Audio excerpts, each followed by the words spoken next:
오늘 우리에게 주시는 하나님의 말씀은 열왕기상 19장에서 20장까지 말씀입니다. 먼저 19장입니다. 19장에서는 갈멜산에서 불이 내려오고 바알 선지자들을 몰살시킨 이후 많은 사람들이 하나님의 능력을 보며 하나님만이 여호와이시며 참 하나님이심을 믿게 되는 사건을 경험하였습니다. 하지만 뜻밖에도 이 영적인 대승리를 한 엘리야는 깊은 낙심과 두려움에 빠지게 되는 모습을 보여주게 됩니다. 왜 그랬을까요? 그것은 바로 아합 왕의 아내였던 이세벨의 말 때문이었습니다. 이세벨은 엘리야에게 사람을 보내 내가 내일 이맘때에는 반드시 내 생명을 저 사람들 중 한 사람의 생명과 같게 하리라.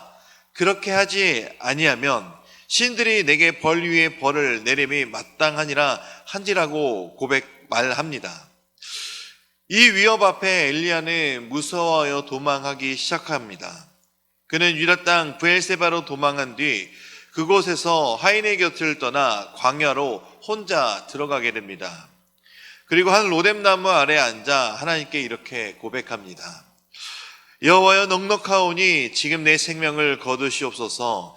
나는 내 조상들보다 낫지 못하나이다. 하나님이 함께 하시고 하나님의 놀라운 능력을 경험했던 사람, 선지자 엘리야가 이렇게 무너져 버린 이유는 아마 갈멜산의 놀라운 역사 이외에도 세상은 달라지지 않았기 때문입니다. 악은 여전히 권력을 잡고 있는 현실 속에 이스라엘 사람들은 변화되지 않았고, 악녀 이세벨은 여전히 무서운 힘으로 하나님의 사람을 위협했습니다. 이에 엘리야는 지쳤고 외로웠으며 더 이상 희망을 보지 못하였던 것입니다. 하지만 하나님께서는 엘리야를 다그치지 않으셨습니다. 오히려 부드럽고 세심하게 엘리야를 돌봐주시는 모습을 볼 수가 있습니다. 천사를 보내 엘리야에게 먹을 것을 주시며 이 먹을 것을 먹은 이후 하나님은 육체적으로 지친 엘리야를 먼저 회복시키신 뒤에 엘리야는 하나님의 부르심에 따라 40일간의 여정을 거쳐 모세가 십계명을 받았던 그 산 호렙산으로 가게 됩니다. 그곳에서 하나님은 엘리야에게 놀라운 방식으로 하나님 자신을 드러내십니다. 먼저 큰 바람과 산을 흔들고 뒤이어 지진이 나며 다시 불이 임합니다. 그러나 하나님께서는 이러한 큰 격변과도 같은 변화 속에 계시지 않으셨습니다. 이러한 격변이 지나간 이후 세미한 소리, 즉 조용한 속삭임 같은 소리 가운데 하나님께서 임하십니다. 하나님은 엘리야에게 내가 어찌하여 여기 있느냐라고 말씀하십니다. 엘리야는 여전히 하나님께 자신만 남았다고 고백하지만 하나님은 이런 엘리야에게 바알에게 무릎 꿇지 아니하고 입맞추지 않은 선지자 7,000명을 남겼다라고 말씀하십니다. 즉 엘리야, 너는 혼자가 아니라 나는 여전히 일하고 있고 나의 사람들도 남아있다라는 위로의 말씀을 엘리야에게 주십니다. 그리고 하나님은 엘리야에게 다시 사명을 불어넣으십니다. 하사엘, 예후, 엘리사를 세우라 하시며 하나님이 행하실 회복과 미래의 계획을 지친 엘리야에게 보여주시는 것입니다. 우리도 굳건한 믿음으로 삶에서 승리하고 난 후에도 엘리야처럼 낙담하고 낙심하며 좌절할 수가 있습니다.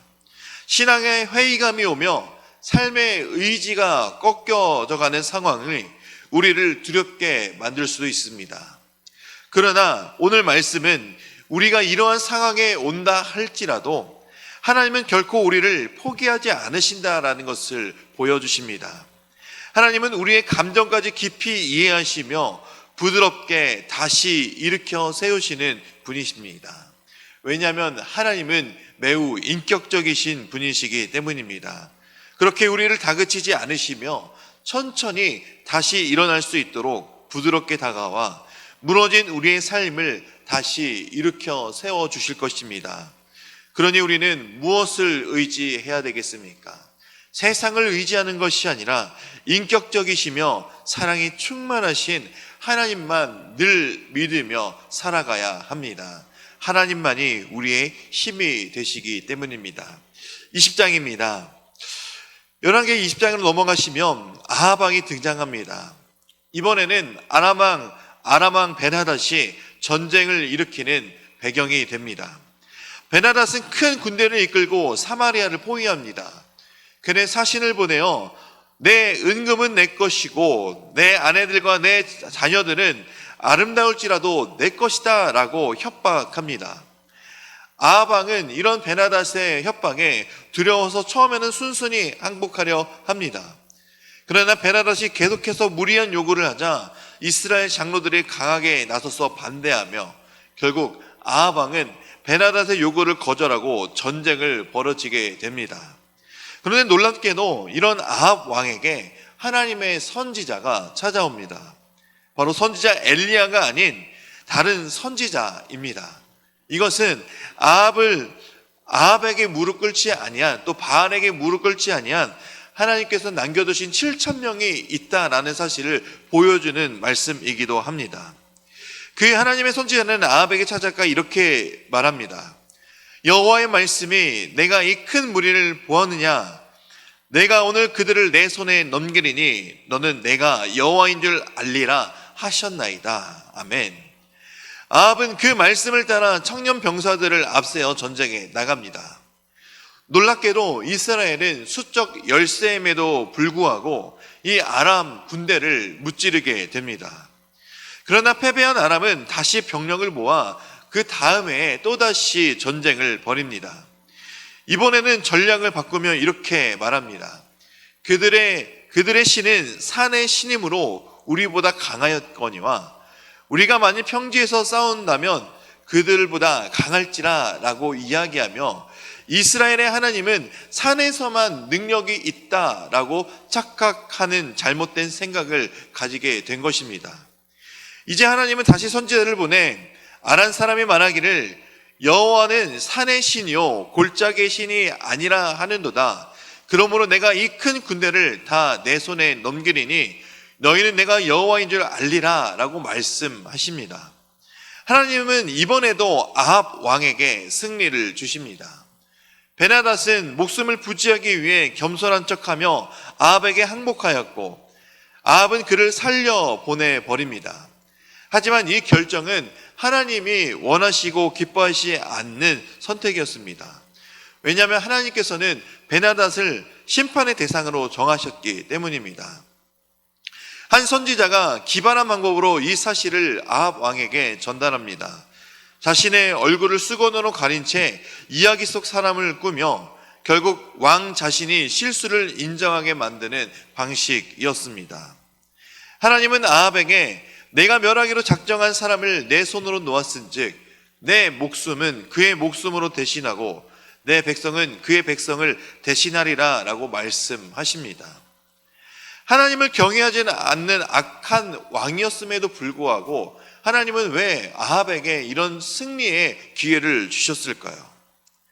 바로 하나님은 그것을 통해서 아합 왕이 회개하고 하나님이 여호와이신 줄을 알게 하기 위한 회개의 기회를 주신 것이었습니다. 하나님은 강한 자나 숫자가 많은 것이 아닌 말씀에 순종하는 자들을 통해 일하시는 것을 보여주시기도 합니다. 그리고 언제나 하나님은 심판하시기 전에 계속해서 회개의 기회를 주시는 공의와 사랑의 하나님이십니다. 하나님의 말씀에 순종하는 것이 얼마나 귀한 일인 것인지를 우리는 알아야 합니다.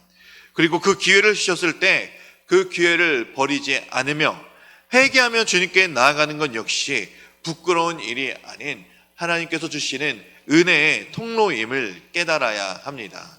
그러니 우리는 이 기회를 붙잡으며 하나님의 말씀에 순종하는 삶이 가장 복된 삶인 것을 기억해야 합니다. 이제 말씀을 듣겠습니다.